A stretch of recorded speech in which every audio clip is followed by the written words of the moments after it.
നമുക്കൊരു കുടുംബത്തിലേക്ക് ഒരു കടന്നുകയറ്റം നടത്തിയാലോ? നമ്മൾ ഈ അന്യന്റെ കുടുംബത്തിന്റെ അകത്ത് തലയിടുക എന്ന് പറയുന്നത് ഭയങ്കര മോശമാണ്. പക്ഷെ അവര് നമ്മുടെ എല്ലാം കുടുംബത്തിലേക്ക് സോഷ്യൽ മീഡിയ വഴി തലയിട്ട സ്ഥിതിക്ക് റിയാക്ഷൻ ചെയ്യാതെ പറ്റത്തില്ല സുഹൃത്തുക്കളെ. അതായത് നടനും ബി ജെ പിയുടെ ആളുമായിട്ടുള്ള കൃഷ്ണകുമാറിന്റെ മകളും അവരുടെ അമ്മൂമ്മയും തമ്മിലുള്ള പ്രശ്നമാണ് ഇന്നത്തെ ഇത് വരുന്നത്.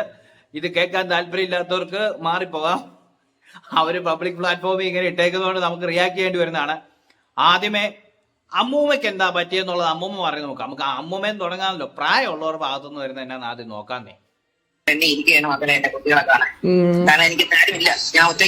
അങ്ങനെ നമ്മൾ വരുമ്പോ അമ്മൂമ്മ വിചാരിക്കും പണ്ടാരം എല്ലാം കെട്ടിയെടുത്തോണ്ട് വന്നു ഇത്ര നാൾ സമാധാനമുള്ള ഞാൻ ഇപ്പഴാണ് അറിഞ്ഞത്. എല്ലാ മക്കളെ എന്തായാലും എന്റെ അപ്പൂപ്പൻ പോയി അന്ന് തൊട്ട് ഞാൻ ഒറ്റയ്ക്കായി. എനിക്ക് ആരെടുത്തരും ഇല്ല. ഇപ്പൊ ആകെ പ്രശ്നം എന്ന് വെച്ചാൽ ഈ ജോലിക്കാരാണ്. ജോലിക്ക് വരുന്ന ആൾക്കാർ ആരും നേരെ നിൽക്കുന്നില്ല. അതാണ് അമ്മൂമ്മയ്ക്കുള്ള ബുദ്ധിമുട്ട്. അല്ലാതെങ്കിൽ ഇപ്പൊ ഒരു പ്രശ്നമില്ലായിരുന്നു. ഒരു ആത്മാർത്ഥതയുള്ള ഒരു ജോലിക്കാരും ഇല്ല. ആരും ഒരു ഫോൺ കോൾ പോലും ചെയ്യാനില്ല. അത് കാരണം ഇപ്പൊ എനിക്ക് ഇത്രയും ബി പി കൂടി, ഹൈ ബി പി ആണ്. അത്രയ്ക്ക് വയ്യാതെയാണ് മോനെ ഇരിക്കുന്നത്. അതുകൊണ്ട് ഞാൻ വന്നിട്ട് വേണം അമ്മൂമ്മേനെ. ഡെയിലി രാവിലെയും വൈകിട്ടും അമ്മൂമ്മ വിളിച്ചിങ്ങനെ കരയും. ഈ കരച്ചിൽ എന്നെ കൊണ്ട് അപ്പൂപ്പനെ വന്ന് നോക്കാൻ പറ്റിയില്ല. അമ്മൂമ്മയുടെ ഈ കരച്ചിലും കൂടി കേൾക്കുമ്പോൾ എന്നെ കൊണ്ട് എനിക്ക് ഡെയിലി ഇങ്ങനെ കേൾക്കുമ്പോഴത്തേക്ക് എനിക്ക് എനിക്ക് സ്ട്രെസ് എന്ന് വെച്ചാൽ നമ്മളിങ്ങനെ റിയാക്ഷൻ ചാനലും പരിപാടിയൊക്കെ ആയിട്ടിരിക്കുമ്പോൾ ഇങ്ങനെയുള്ള കാര്യങ്ങൾ കാണുമ്പോൾ ഒന്ന് റിയാക്ട് ചെയ്ത് വിടുന്നതന്നെ. ഇതിനകത്ത് എന്റർടൈൻമെന്റ് കിട്ടുമെങ്കിൽ അതും കൂടെ ആയിക്കോട്ടെ അല്ലേ. അതുകൊണ്ടാണ് ഇങ്ങനെയുള്ള കാട്ടുപൊളിച്ചവറുകളെല്ലാം പിടിച്ച് നമ്മൾ ചെയ്യുന്നത്. അപ്പം സംഭവം ഇത്രേ ഉള്ളൂ. ഒരു അമ്മച്ചി ഒരു അമ്മൂമ്മ പ്രായമായി കഴിഞ്ഞപ്പം അവരെ തട്ടി മാറ്റി. അതായത് ആയകാലത്ത് മക്കൾക്കും കൊച്ചുമക്കൾക്കും വേണ്ടി നിന്ന അമ്മൂമ്മേനെ അവസാനം എടുത്ത് ചവിട്ടോട്ടെ ഇടുന്ന പരിപാടിയാണ് നമ്മൾ കണ്ടുകൊണ്ടിരിക്കുന്നത്. ഇത് മിക്ക കുടുംബങ്ങളിലും ഉള്ളതാണ്. എന്നിട്ട് അതിന് ന്യായീകരണമായിട്ട് അഹാനയുടെ വരവ്. അഹാന എന്നാ പറയുന്നതും കൂടെ നോക്കാം. ഈ അഹാനയൊക്കെ ആരാന്ന് ചോദിച്ചു കഴിഞ്ഞാൽ അറിയാലോ. അഹാന കൃഷ്ണ, സിനിമാ നടി, കൃഷ്ണകുമാറിന്റെ മോള്, അവരുടെ മക്കള്, ഫാമിലി, ഭയങ്കര വ്ലോഗ് പരിപാടി മനസ്സിലായി കാണുമല്ലോ അല്ലേ. അപ്പൊ ഏതായാലും അഹാനയ്ക്ക് എന്നാ പറയുന്ന നോക്കാം. ഒന്നുമല്ല, എന്റെ ഗ്രാൻഡ് പേരൻസ് എനിക്ക് 1-2 വയസ്സുള്ളപ്പോൾ അപ്പൂപ്പൻ ഗൾഫിൽ നിന്ന് കുറച്ച് സാധനങ്ങൾ, അല്ലെങ്കിൽ നമ്മൾ കൊച്ചായിരിക്കുമ്പോൾ കുറച്ച് സാധനം, എന്റെ അഡൾട്ട് ലൈഫിൽ നമ്മൾ അങ്ങോട്ട് സാധനങ്ങൾ കൊടുക്കുന്നതല്ലാതെ നമുക്ക് അവർ ഇങ്ങോട്ട് ഒന്നും തന്നിട്ടില്ല. നമ്മൾ എക്സ്പെക്റ്റും ചെയ്തിട്ടില്ല. കാരണം നമുക്ക് അതിന്റെ ആവശ്യമില്ലായിരുന്നു. We never wanted it. കാരണം we were figuring out our life. We never thought that grandparents are the kind of people who will probably give you things. അങ്ങനെ നമ്മൾ വിചാരിച്ചിരുന്നിട്ടില്ല. പക്ഷെ having said that, my grandfather was always a very good grandparent. ഞാൻ മുമ്പും പറഞ്ഞിട്ടുള്ള പോലെ somebody we miss, somebody who should not probably have left so soon. പക്ഷേ my grandmother was always a problematic person. നമ്മൾ പോട്ടെ എന്ന് വെച്ചിട്ട് അടിയൊക്കെ നടക്കും. പിന്നെ അത് വീണ്ടും നമ്മളങ്ങ് പാച്ചപ്പായി ഫൊഗീവ് ചെയ്ത് കളയും. അമ്മൂമ്മ എന്നോട് പണ്ട് എപ്പോഴും ഭയങ്കര വേണ്ടാതീനം പറഞ്ഞിട്ട് എപ്പോഴും എന്നോട് പറഞ്ഞിട്ട് ഞാൻ നിന്റെ അമ്മൂമ്മയല്ലേ, അതൊപ്പം നിനക്ക് അങ്ങ് ക്ഷമിച്ച് വിട്ടോടെ. ആ ഒരു ഇതിൽ നമ്മൾ വിചാരിക്കും വയസ്സായില്ല, ഇനി എത്ര നാളും കൂടി ഉണ്ടാവും, പോട്ടെ സാരമില്ല, പ്രായത്തിന്റെ ഇതിൽ പ്രാന്ത് കാണിച്ചായിരിക്കും, പോട്ടെ എന്ന് പറഞ്ഞിട്ടാണ് we taking them to so many countries even. അപ്പൊ ചുരുക്കം പറഞ്ഞു കഴിഞ്ഞാൽ ഇതാണ് സംഭവം. ഒരു പ്രായം എത്തിക്കഴിയുമ്പം നമുക്ക് ഈ കാർന്നോമാരുടെ ഒക്കെ കാര്യം എന്ന് പറഞ്ഞു കഴിഞ്ഞാൽ ഒരു പ്രായം കഴിയുമ്പോൾ കിളി പോവും. ഇനി നമ്മുടെ ഒരു പ്രായം കഴിയുമ്പോൾ നമുക്കും കിളി പോവും. അതായത് ആ യൗവന കാലഘട്ടം കഴിഞ്ഞ ഒരു മധ്യവയസ്കന്റെ കാലം കഴിഞ്ഞ് വാർദ്ധക്യത്തിലേക്ക് കടന്നു കഴിയുമ്പം കംപ്ലീറ്റ്ലി പിരി പോകുന്ന അവസ്ഥയാണ്. അതായത് ഒന്ന് ജനറേഷൻ മാറുമ്പോൾ ഒരു പ്രശ്നം. ഞാനൊരു 70 വയസ്സ് എത്തുമ്പോഴത്തേക്കും എന്റെ ചിന്താഗതി ആയിരിക്കത്തില്ല എന്റെ മക്കളോ കൊച്ചുമക്കളോ ഒക്കെ ആയിട്ട് വരുന്നവർക്ക്. അപ്പൊ അതും ഇതും തമ്മിൽ പിടിക്കാൻ വേണ്ടി പെടുന്ന ഒരു പാടാണ് ഇവിടെ സംഭവിക്കുന്നത്. ഒരു ഉദാഹരണം പറഞ്ഞു കഴിഞ്ഞാൽ എനിക്കുണ്ട് വീട്ടിൽ വല്യമ്മയൊക്കെ. അപ്പം ഞങ്ങൾ എങ്ങനെയാന്ന് വെച്ചാൽ ഭയങ്കര സ്നേഹമാണ്. ഭയങ്കര സ്നേഹം എന്ന് പറഞ്ഞാൽ ഭയങ്കര സ്നേഹം. എന്നെ എടുത്ത് ഒക്കത്ത് വെച്ചോണ്ട് നടന്നിട്ടുള്ള എന്റെ അമ്മച്ചിയാണ്. എന്നെ എടുത്തുകൊണ്ട് പോകേണ്ട സ്ഥലങ്ങളിൽ കൂടെ എല്ലാം പോയി.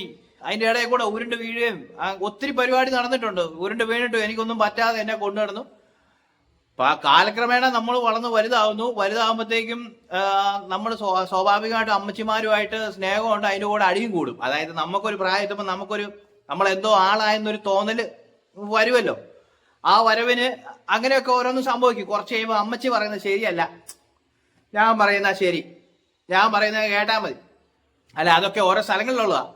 അപ്പോൾ അവിടെ ഒരു കോൺഫ്ലിക്റ്റ് ഉണ്ടാവുകയും പിന്നെ കൊച്ചു വഴക്കുകളും കാര്യങ്ങളൊക്കെ ഉണ്ടാവുകയും ചെയ്യും. അതെല്ലാം ഉണ്ടല്ലോ.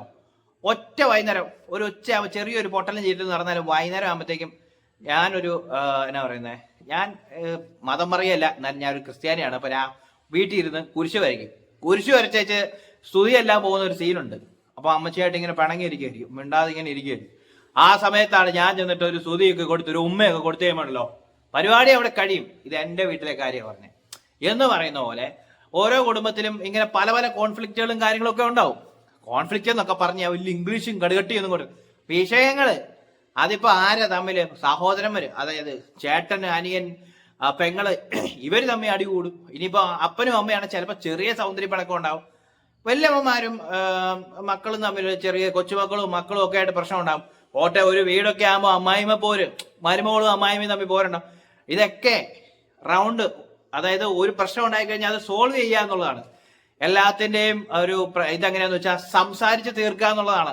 അല്ലാതെ മിണ്ടാതെ അങ്ങോട്ടും ഇങ്ങോട്ടും മാറി ഇരുന്ന് വെച്ചാൽ അവസാനം മിണ്ടാതെ ഇരുന്ന് കുളമാകുന്ന പരിപാടി എന്ന് പറയുന്ന പോലെ ഇതിപ്പോ ഞാൻ പൊതുവായിട്ട് പറഞ്ഞൊരു കാര്യമാണ്. അവരുടെ വീട്ടിൽ സംഭവിച്ചേക്കുന്നത് എന്നാന്ന് വെച്ച് കഴിഞ്ഞാൽ അവിടുത്തെ അമ്മച്ചി ഈ പറഞ്ഞ പോലെ ഭയങ്കര വൃത്തിക്കാരിയാണ്. അവിടെ കുറെ സാധനങ്ങൾ വെച്ചിട്ടുണ്ട്. ആ അമ്മച്ചിക്ക് ഒത്തിരി അവര് ആരുമായിട്ട് അടുക്കുന്നില്ല. എന്താ പറയുന്നത്, അവരുടെ വല്യപ്പം മരിച്ച സമയത്തെ കുറെ കാര്യങ്ങളൊക്കെയാണ് അവരാരെയും അടുപ്പിച്ചില്ല. മറ്റേ ഹോം നേഴ്സ് ഒക്കെ വരുമ്പോഴേ ഒന്നാമത്തെ കാര്യം, ഒരു പ്രായമാകുന്ന ഹോം നേഴ്സ് ആയിട്ട് നിൽക്കുന്ന ആൾക്കാർക്ക് അറിയാം, പ്രായമാകുന്ന ആളുകളെ നോക്കുക എന്ന് പറഞ്ഞാൽ ഭയങ്കര പാടാണ്. അവർക്ക് അവരുടെ പ്രായത്തിൻ്റെതായ ചില മുഷ്കും പരിപാടികളും അത് സ്വാഭാവികമായിട്ട് ഉണ്ടാകുന്ന ഒരു കാര്യമാണ്. എത്ര വലിയ ചെറുപ്പക്കാരനാന്ന് പറഞ്ഞാൽ ഒരു പ്രായം എത്തിക്കഴിയുമ്പം നമുക്ക് നമ്മുടെ എഞ്ചിൻ അതായത് നമ്മൾ ഓടി നടക്കുന്ന ഒരു സാഹചര്യത്തിൽ നിന്ന് വണ്ടി പതുക്കെ പഞ്ചറാകുന്ന ഒരു അവസ്ഥയുണ്ട് നമ്മുടെയൊക്കെ. അതായത് നമുക്കൊക്കെ ഈ ഓടി നടക്കുന്ന സമയത്ത് ഓടും, അത് കഴിഞ്ഞ് നമ്മൾ പതുക്കെ പ്രായം എത്തുമ്പോൾ വീക്കായി കഴിയുമ്പോഴത്തേക്ക് നമുക്ക് പഴയ പോലെ ഓടാൻ പറ്റാതാവും. നമുക്ക് അരിശവും കാര്യവും എല്ലാം കൂടെ വന്നിട്ട് നമുക്ക് അങ്ങോട്ട് ഈഗോ ഹേർട്ട് ചെയ്യും. അപ്പം മറ്റുള്ളവരുമായിട്ട് നമുക്ക് അങ്ങോട്ട് എന്തെങ്കിലുമൊക്കെ കാര്യത്തിൽ ചെറിയ ചെറിയ പ്രശ്നങ്ങളൊക്കെ ഉണ്ടാവും. അതാണ് സംഭവം. ഒരു പ്രായം എത്തിക്കഴിയുമ്പോൾ ഈ പറയുന്ന അഹാനയാണെങ്കിലും നാളെ ഒരു അമ്മച്ചി ആയി കഴിയുമ്പം അല്ലെങ്കിൽ ഒരു മുതുമുത്തശ്ശി ആയി കഴിയുമ്പം അഹാനയുടെ പരുവം ഇതൊക്കെ തന്നെ ആയിരിക്കും വരുന്ന അടുത്ത ജനറേഷൻ. ഇതൊക്കെ ഒരു വീട്ടിൻ്റെ അകത്ത് തീർക്കേണ്ട കാര്യം നിങ്ങൾ അത് പുറത്തേക്ക് എടുത്തിട്ടു വെളിയിലിട്ട് വീട്ടുകാരെ മുഴുവൻ അറിയിച്ച് ലക്ഷക്കണക്കിന് ആൾക്കാരെയും കാണിച്ച് സംഭവം എന്നെ ആണെങ്കിലും കൊള്ളാം. നിങ്ങളൊക്കെ ആക്ടേഴ്സാണ്, നിങ്ങളൊക്കെ വലിയ വലിയ സംഭവങ്ങളാണ്, നിങ്ങളുടെ കാര്യങ്ങളെല്ലാം നിങ്ങൾ യൂട്യൂബ് വഴിയൊക്കെ വിടുന്നുണ്ട്, ശരിയാണ്. എന്നാലും കുടുംബത്തിനകത്ത് നടക്കുന്ന കാര്യങ്ങളൊക്കെ ഇടുക എന്ന് പറഞ്ഞാൽ ഇതിന് മുന്നത്തെ നിങ്ങളുടെ കുറച്ച് വീഡിയോസ് ഒക്കെ ഇവരുടെ കുറച്ച് വീഡിയോസ് ഭയങ്കര രസമായിരുന്നു. ഇവരുടെ ബിസിനസ്സിൻ്റെ അകത്ത് അവിടുത്തെ വർക്ക് ചെയ്ത്, അതായത് ഇവരുടെ സ്ഥാപനത്തിൽ വർക്ക് ചെയ്ത് വരുന്നവര് ഇവരുടെ കയ്യിൽ നിന്ന് പൈസ തട്ടിച്ചുകൊണ്ട് പോയതും അത് ഇവർ പിടിച്ചതും അങ്ങനെയായിട്ടുള്ള കുറെ വീഡിയോസ് ഒക്കെ നമ്മൾ കണ്ടതാണ്. ആ വീഡിയോസ് ഒക്കെ ഭയങ്കര എന്നാ പറയുന്നത് രസമായിരുന്നു ഇവരുടെ സൈഡിൽ നമ്മൾ നിന്ന്. പക്ഷെ ഇങ്ങനെയുള്ള കാര്യം, ഒരു കുടുംബത്തിൽ നടക്കുന്ന കാര്യം, ഒരു വല്യമ്മേനെയൊക്കെ ഇട്ട് ഇങ്ങനെ ചെയ്യാന്ന് പറയുമ്പോൾ എല്ലാ വീട്ടിലും ഒക്കെ ഉണ്ടാവും വല്യമ്മമാര്. എനിക്കറിയാവുന്ന ഒരു കുടുംബത്തിൽ ഒരു വല്യമ്മ ഉണ്ടായിരുന്നു. ആ വല്യമ്മേനെ ഒരു സമയം കഴിഞ്ഞപ്പോഴത്തേക്കും അവർ എവിടെയാ എങ്ങാണ്ട് വൃദ്ധസാധനത്തിൽ വിട്ടിട്ട് അവസാനം അമ്മച്ചി മരിച്ചു കഴിഞ്ഞപ്പോൾ വീട്ടിലൊന്ന് കൊണ്ടുവന്നു വെച്ചു പോയി. ഇത് സാധാരണ സ്വാഭാവികമായിട്ട് സംഭവിക്കുന്ന ചില വൃദ്ധസാധനങ്ങളിൽ ചില അമ്മച്ചിമാരെയൊക്കെ വിട്ടിട്ട് അവസാനം ആൾക്കാരെ കാണിക്കാൻ വേണ്ടി വീട്ടിൽ കൊണ്ടുവരുന്ന കുറച്ച് പരിപാടികളൊക്കെ ഉണ്ട്. അങ്ങനെ ഒത്തിരി പരിപാടികൾ നമ്മൾ കണ്ടിരിക്കുന്നതാണ് നമ്മുടെ നാടുകളിലൊക്കെ. അപ്പോൾ എന്തായാലും ഈ ഒരു വിഷയത്തിൽ എനിക്ക് പറയാനുള്ള ഒരു കാര്യം എന്ന് വെച്ച് കഴിഞ്ഞാൽ, ഒരു വീട്ടിലൊരു അമ്മച്ചിയും ഒരു കൊച്ചുമകളും ഒക്കെ തമ്മിലുണ്ടാകുന്ന ചെറിയ സൗന്ദര്യ പണക്കങ്ങൾ അത് അവിടെ വെച്ച് അങ്ങ് തീർക്കണം. അല്ലാതെ ഇങ്ങനെ എടുത്ത് പൊട്ടിച്ച് ഇപ്പൊ അമ്മച്ചി പറയുന്ന കേട്ടില്ലേ, മകള് അമ്മച്ചീനെ ഏതാണ്ടെല്ലാം പേര് വിളിച്ചു, വാസന്തി എന്ന് വിളിച്ചു. അതും കൂടെ ഒന്ന് കാണാം വീഡിയോ. ഇതിൽ അമ്മൂമ്മേനെ പറയുന്ന അമ്മൂമ്മ കൊച്ചുമോളോടൊന്നും പറയാൻ പാടില്ലാത്ത കാര്യങ്ങളൊക്കെ പറഞ്ഞു. അതങ്ങനെ പറയാനുള്ള റീസൺ എന്താണ്? അമ്മു എന്ന എടി അവളെ ഇവളെന്ന് പറഞ്ഞാൽ അതൊന്നും എനിക്ക് പറയാൻ വയ്യ. അമ്മു എന്ന എങ്കിൽ പിന്നെ എനിക്ക് ഓസിയെ ഷാനിയെ ഹൻസിയെ പറഞ്ഞൂടെ? അവരാരും എന്നെ ഒന്നും പറഞ്ഞിട്ടില്ല. ഈ അമ്മു മാത്രമേ എന്നെ ഇങ്ങനെയെല്ലാം പറഞ്ഞിട്ടുള്ളൂ. അമ്മ പറഞ്ഞിട്ടുള്ള അമ്മുമ്മ, അത് അപ്പച്ചി, വസന്ത ഇനി എൻ്റെ ജീവിതത്തിലില്ല. ഇനി നിനക്ക് എനിക്ക് മെസ്സേജ് അയക്കാനും സാധിക്കില്ല. ഞാൻ നിന്നെ ബ്ലോക്ക് ചെയ്യുന്നു. അതൊന്ന്.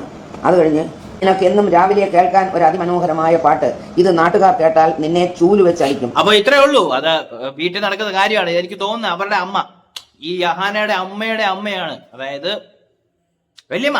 നമ്മൾ പറയണ വല്യമ്മ, അവര് പറയണ മുത്തശ്ശി. അത് തന്നെ സംഭവം. ഇവര് തമ്മിലുള്ള വീട്ടിലെ പ്രശ്നങ്ങൾ. ഈ സംഭവം ഞാൻ വളരെ സിമ്പിൾ ആയിട്ട് പറയാം. നമ്മള് ഒരു ചെറിയ പ്രായത്തിൽ ഞാൻ പറയാം, വളരെ കൊച്ചുങ്ങളായിട്ടുള്ളവർക്ക് നമ്മൾ സ്പൂൺ ഫീഡ് ചെയ്യണം, എടുത്ത് നമ്മൾ കൊടുക്കണം, അവർക്ക് വായി വെച്ച് കൊടുക്കണം ഭക്ഷണം. അങ്ങനെയുള്ള ഒരു സാഹചര്യമുണ്ട്. പിന്നീട് ആ പിള്ളേർ വളർന്ന് വലുതായി കഴിയുമ്പം തന്നെത്താനെ കാര്യങ്ങൾ ചെയ്യാനും എല്ലാം പഠിക്കും. ഇത് കഴിഞ്ഞ് ഒരു പ്രായം എത്തിക്കഴിയുമ്പം ഈ പിള്ള വളർന്ന് വലുതായി ഒരു വാർദ്ധക്യ സഹജമായ ഇങ്ങനെ അതായത് കിടപ്പായ ഒരു സാഹചര്യം അല്ലെങ്കിൽ വയ്യാത്ത ഒരു സാഹചര്യത്തിൽ നമ്മൾ വീണ്ടും സ്പൂൺ ഫീഡ് ചെയ്യേണ്ടി വരും. അങ്ങനെയൊക്കെ ഉള്ള ഒത്തിരി കാര്യങ്ങളുണ്ട്. ഈ ഓൾഡ് ഏജ് ഹോമിൽ കിടക്കുന്ന ഒരുപാട് അമ്മച്ചിമാരുണ്ട്. അവർക്കൊക്കെ ഈ പറഞ്ഞ പോലെ എപ്പോഴും കൊടുത്തിട്ടില്ല, ഭക്ഷണം കൊടുക്കുന്ന ആളുകളുണ്ടാവും, വസ്ത്രം കൊടുക്കുന്ന ആളുകളുണ്ടാവും. ഒരിക്കലും ഒന്നല്ല 2-3 വട്ടമൊക്കെ ആയിട്ട് ഞാനും പോയിട്ടുണ്ട് ഓൾഡ് ഏജ് ഹോമിൽ. നല്ല ഒന്നാന്തരൻ അമ്മച്ചിമാര്, അമ്മമാര്, അതായത് നല്ല വീടുകളിൽ നിന്ന് വന്നിരിക്കുന്ന അമ്മമാരാ, മക്കള് വേണ്ടാന്ന് പറഞ്ഞ് ഇട്ടിട്ട് പോയതാ. ഇതുപോലെ കുറെ സംഭവങ്ങൾ നമുക്ക് പുറമേ നിന്ന് പോയി കാണുമ്പോൾ ഭയങ്കര സങ്കടമാണ്, ഭയങ്കര സങ്കടം തോന്നും. കാരണം നല്ല അമ്മച്ചിമാര് അവരൊക്കെ എന്നാ വളർന്നേ, അവര് വളർന്ന വീട്, അല്ലെങ്കിൽ അവര് ജീവിച്ചു കുളിച്ചു ഉണ്ട് ഉല്ലസിച്ച് സമാധാനമായിട്ട് ഉറങ്ങിയിരുന്ന വീട്, ആ വീട്ടിൽ നിന്ന് ഇറക്കി വിടുന്ന സാഹചര്യങ്ങൾ ഒത്തിരി നമ്മൾ കണ്ടുള്ള. ഇനി വളരെ സിമ്പിളായിട്ട് ഞാൻ പറയാം, സിമ്പിൾ എന്നൊന്നും പറയാൻ പറ്റില്ല. ഈ കഴിഞ്ഞ ഇടയ്ക്ക് ഞാൻ ഇൻസ്റ്റഗ്രാം എന്ന് പറയുമ്പം ഇൻസ്റ്റയിലാണ് കൂടുതലും ഒത്തിരി എല്ലാ കാര്യങ്ങളും വരുന്നത്. അത് പറയേണ്ട കാര്യമില്ല, എല്ലാവർക്കും അറിയാവുന്ന. ഒരു വീട്ടിൽ നിന്ന് ഒരു അമ്മച്ചി 2-3 പേര് ചെല്ലുമ്പോൾ അലറി വിളിച്ച് കരയുന്നു. ശരിക്കും ആദ്യം നമ്മൾ വിചാരിച്ച ആ അമ്മച്ചിയുടെ മക്കളോ ആരോ മരിച്ചുപോയി, മരിച്ചറിയിക്കാൻ ചെന്നു. ആ മരണവിവരം പറഞ്ഞപ്പം കരഞ്ഞു കാറിയതാണ്.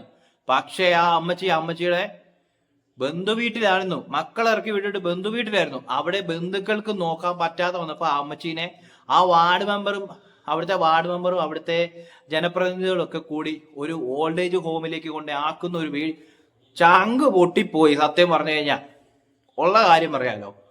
അതിന്റെ കാരണം എന്താണെന്ന് വെച്ച് കഴിഞ്ഞാൽ അത്ര സങ്കടപ്പെട്ടാണ് ആ അമ്മച്ചി ആ വീട്ടിൽ നിന്ന് ഇറങ്ങിപ്പോയത്. അതിന്റെ കരച്ചിൽ കേട്ടപ്പോൾ സങ്കടം തോന്നി. ഇതുപോലെയാണ് ഈ സംഭവം. അതായത് ആരൊക്കെ എന്തൊക്കെ പറഞ്ഞാലും 2 പക്ഷം നിന്ന് അമ്മച്ചിയുടെ സൈഡിൽ നിന്ന് പറയായിരിക്കും, അഹാനയുടെ സൈഡിൽ നിന്ന് പറയായിരിക്കും. ഞാനിപ്പോൾ ആ അമ്മച്ചിയുടെ സൈഡിൽ നിന്നേ പറയത്തുള്ളൂ. കാരണം പ്രായമായി കഴിയുന്ന മാതാപിതാക്കൾ അല്ലെ കാരണവന്മാർക്ക് പ്രായത്തിൻ്റെതായ മേലായികളും കാര്യങ്ങളും വരുമ്പോൾ അവർ ഓടുന്ന ഒപ്പം നമ്മൾ ഓടുന്ന പോലെ അവർക്ക് ഓടാൻ പറ്റത്തില്ല. അവരുടെ ചിന്തകളും അങ്ങനെ ആയിരിക്കും. നമ്മൾ ചിന്തിക്കും നമുക്കിപ്പോൾ അങ്ങോട്ട് മാറണം, ഇങ്ങനെ മാറണം എന്ന് പറയുന്ന പോലെ അവർക്ക് പറ്റില്ലായിരിക്കും. അപ്പോൾ ഓട്ടോമാറ്റിക്കലി അവർ നമുക്കൊരു വിഴുപ്പ്, അല്ലെങ്കിൽ നമുക്ക് ബുദ്ധിമുട്ടും ബാധ്യതയും ആകുന്ന പോലത്തെ ഒരു ഫീലിങ്ങും കാര്യങ്ങളും എല്ലാം ഉണ്ടാവും. അങ്ങനെ ഉണ്ടാകുമ്പോഴാണ് ഈ പലയിടത്തും ഈ കാരണവന്മാരെ കൊണ്ട് തള്ളുന്ന ഒത്തിരി സംഭവം. എന്നാൽ എത്ര വീടുകളിൽ പ്രായമായ കാരണവന്മാരെ അവരുടെ അവസാനം വരെ നല്ല രീതിയിൽ നോക്കുന്ന എത്ര മക്കളുണ്ട്, എത്ര കൊച്ചുമക്കളുണ്ട്. ഈ പറയുന്ന എടുക്കാനും എഴുന്നേക്കാൻ പോലും മേലാത്ത അമ്മച്ചിമാരെയും അപ്പച്ചന്മാരെയും ഒക്കെ അവരുടെ കൊച്ചുമക്കളൊക്കെ എത്ര സുന്ദരമായിട്ടാണ് നോക്കുന്നത്. അതായത് ഈ വിശ്വാസം ഒക്കെ ഉള്ള ആളുകളാണെങ്കിൽ, അതായത് ഏത് മതത്തിൽപ്പെട്ട ആൾക്കാരാണെങ്കിലും അവർക്കൊരു വിശ്വാസം ഉണ്ടാവും. ആ വിശ്വാസം വെച്ചിട്ട് നിരീശ്വരവാദികളോട് നമ്മളിപ്പോൾ പറഞ്ഞിട്ട് കാര്യമില്ല, വിശ്വാസം ഉള്ളവരോടാണ് പറഞ്ഞത്. നമ്മൾ പ്രായമായിട്ടുള്ള കാരണവന്മാരെ വലിയ കുഴപ്പമില്ലാതെ സമാധാനമായിട്ട് അവരെ നോക്കി, അവരുടെ മരണം ഒരു സമാധാനപൂർവമായ ഒരു മരണമാണെങ്കിൽ അവർ മരിച്ച് അവരുടെ ആത്മാക്കൾ നമുക്ക് വേണ്ടി നാട്ടിൽ നമ്മൾ അവരെ നോക്കിയ അവരുടെ മക്കൾക്ക് വേണ്ടി പ്രാർത്ഥിക്കുമെന്ന് പറഞ്ഞത്. ആ പ്രാർത്ഥനയ്ക്ക് ഭയങ്കര ശക്തിയാണ്. അവരെ നോക്കിയവർക്കൊക്കെ നല്ല കാലം ഉണ്ടാകുമെന്നൊക്കെ ഒരു പറച്ചിലൊക്കെ ഉണ്ട്. പറച്ചിലല്ല, അങ്ങനെ ഉണ്ടെന്ന് തന്നെ വിശ്വസിക്കാം. കാരണം ഒരുപാട് കുടുംബങ്ങളിൽ കണ്ടിട്ടുണ്ട്. അപ്പൊ അതുപോലെയാണ് ഇങ്ങനെ ഈ പറയുന്ന ഇവരുടെയൊക്കെ വീഡിയോ കാണുമ്പോൾ ഇവരെ പോലെ പ്രമുഖരായവർ എന്ന് പറയാൻ കാരണം, ഒന്ന് അദ്ദേഹം കൃഷ്ണകുമാർ ഒരു ആക്ടർ പ്ലസ് ഇപ്പൊ BJP-യുടെ ഒരു ആളും കൂടെയാണ്. BJP പാർട്ടിയുടെ ഒരു നേതൃസ്ഥാനത്തൊക്കെ നിൽക്കുന്ന ഒരാളാണ്. ആദ്യം ഞാൻ BJP-യുടെ ആണെന്നൊക്കെ പറഞ്ഞു, അങ്ങനെയല്ല പറയേണ്ടത്, BJP-യുടെ നേതൃസ്ഥാനത്തിലൊക്കെ നിൽക്കുന്ന ഒരാളാണ്. നല്ല എന്നാ പറയുന്നത്, ഒരു പാർട്ടി, അതായത് കോൺഗ്രസ് ഇടതുപക്ഷം എന്ന് പറയുന്ന പോലെ തന്നെ BJP എന്ന് പറഞ്ഞൊരു പാർട്ടിയാണ്. ആ പാർട്ടിയിൽ അദ്ദേഹം, അപ്പൊ നമ്മൾ അതുകൊണ്ട് തന്നെ കൃഷ്ണകുമാർ എന്ന് പറയുമ്പോൾ BJP-യുടെ ഒരു നേതൃസ്ഥാനത്ത് നിൽക്കുന്ന ഒരാളാണ്. അപ്പം അയാള് എന്ന് പറയുമ്പോൾ സിനിമാതാരം പ്ലസ് അങ്ങനെ ഒരു സ്ഥാനത്ത് നിൽക്കുമ്പോൾ ഒരു പ്രൊഫൈൽ ഉണ്ട്. അയാൾ എവിടെ ചെന്നാലും ഇന്ന ആളാണെന്നുള്ളൊരു ഐഡന്റിറ്റി ഉണ്ട്. അയാളുടെ മക്കളും ഈ പറയുന്ന പോലെ സിനിമയിലൊക്കെ അഭിനയിച്ച് ഒരു ഐഡന്റിറ്റി ഒക്കെ ഉള്ള ആൾക്കാരാണ്. പക്ഷെ ഇതൊക്കെ ചുമ്മാ വീട്ടിലെ കാര്യങ്ങൾ, വീട്ടിൽ നടക്കുന്ന അമ്മച്ചിയായിട്ടുള്ള പ്രശ്നങ്ങളും അമ്മൂമ്മയായിട്ടുള്ള പ്രശ്നങ്ങളും നാളെ വേറെ എന്തൊക്കെ പ്രശ്നങ്ങൾ ഉണ്ടാവുമെന്ന് അറിയത്തില്ല. അതെല്ലാം കൂടെ എടുത്ത് ഇങ്ങനെ വലിച്ചിട്ട് കഴിഞ്ഞാൽ നമ്മൾ റിയാക്ട് ചെയ്യുമെന്ന് പറഞ്ഞാൽ ഇത് ഒരു 4 ചുവരുകൾക്കുള്ളിൽ തീരേണ്ട കാര്യം, ഒരു വീടിൻ്റെ അകത്ത് തീരേണ്ട കാര്യം എടുത്ത് പുറത്തേക്കിട്ട് നാട്ടുകാരെ മുഴുവൻ മൈക്കും വെച്ച് സൈക്കിളും വെച്ച് അല്ല നോട്ടീസും അടിച്ച് വിഷയമാണെന്ന് പറഞ്ഞ് നടക്കുമ്പം നാട്ടുകാരിത് പറയും. നാട്ടുകാർ പലതും പറയും. ഒരു ചെറിയ പൊട്ടൽ പൊട്ടിയെന്ന് പറഞ്ഞത് ഒടിവാകും, പിന്നെ വ്രണമാകും, അങ്ങനെ അളിയും. അങ്ങനത്തെ ഒരു സംഭവമാണിത്. ഇതൊക്കെ ഒരു വീടിൻ്റെ അകത്ത് തീരേണ്ട കാര്യങ്ങൾ. അമ്മച്ചിയായിട്ടോ അമ്മൂമ്മയായിട്ടൊക്കെ ഉള്ള പ്രശ്നങ്ങൾ കൊച്ചുമക്കൾ ഇരുന്ന് കൂടി ആലോചിച്ച് വീട്ടിലെ മുതിർന്നവരും ഒക്കെ ആയിട്ടിരുന്ന് സംസാരിച്ച് തീർക്കണം. അങ്ങനെയാണ് ഓരോ പ്രശ്നങ്ങളും സോൾവ് ആകുന്നത്. ഇപ്പോഴത്തെ കാലഘട്ടത്തിൽ അങ്ങനെയല്ല ഇപ്പം സാധാരണ സംഭവിക്കുന്നത്. ഒരു പ്രശ്നം ഉണ്ടായിക്കഴിഞ്ഞാൽ പിന്നെ സംസാരിക്കാനൊന്നും സമയമില്ല, അതങ്ങോട്ട് കത്തിക്കേറും, അവസാനം കത്തിച്ചാരമാകുന്നൊരു പരിവുണ്ട്, അങ്ങനെയാവും. അപ്പം അതുകൊണ്ട് ഇതൊക്കെ വീടിൻ്റെ അകത്തിരുന്ന് അപ്പനും അമ്മയും ഒക്കെ ആയിട്ടിരുന്ന് സംസാരിച്ച് സഹോദരങ്ങളുമായിട്ട് സംസാരിച്ച് സൗമ്യമായിട്ട് ആ അമ്മച്ചിയുടെ വാർദ്ധക്യകാലത്ത് ആ അമ്മച്ചിക്ക് ചില സന്തോഷവും കാര്യങ്ങളൊക്കെ കൊടുത്ത് സമാധാനപരമായിട്ട് പോവാം. ഇത് ഉമ്മ ഈ അലമ്പ് കണ്ടിട്ടാ നമ്മൾ ഇതുപോലെ കിടന്ന് ചല എന്ന് പറഞ്ഞ് ചലച്ചുകൊണ്ട് ഇവിടെ ഇരുന്ന് സംസാരിക്കുന്നത്. റിയാക്ട് ചെയ്ത് പോകുന്നതാണ്